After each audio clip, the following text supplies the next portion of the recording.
Bună ziua! Vom începe tutorialele noastre de instalare a camerelor noastre de vânătoare prin a vă prezenta cum descărcăm aplicația, cum ne înregistrăm pe ea și după vă vom arăta și cum se setează camerele. Căutăm aplicația Ucon pe App Store în cazul de față, dăm deschideți pentru că noi deja o avem și dăm register. Ok, aici trebuie să introducem mailul nostru.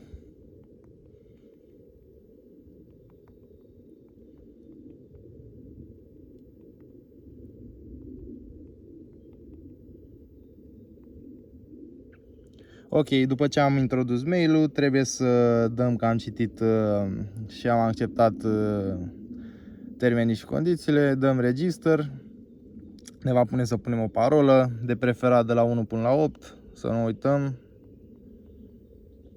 de la 1 până 8 încă o dată.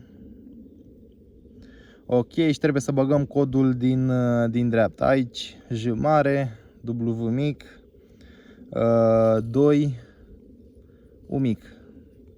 Ok, și trebuie să dăm decât register. Am primit mesajul de confirmare că am înregistrat cererea și am primit și mail-ul. Da? Dăm click pe mail. Ca să validăm contul, să fie totul ok, trebuie să dăm click aici unde scrie this link, open. Și vedem că am primit mesajul de confirmare că a fost validat cu succes. Ok, acum intrăm în aplicație, login. Acesta este mail-ul, parola este de la 1 la 8, dăm login, ok?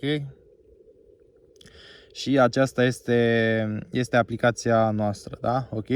În următoarele tutoriale vă vom arăta cum instalăm camerele noastre de vânătoare, foarte simplu, în pădure, absolut oriunde, ok?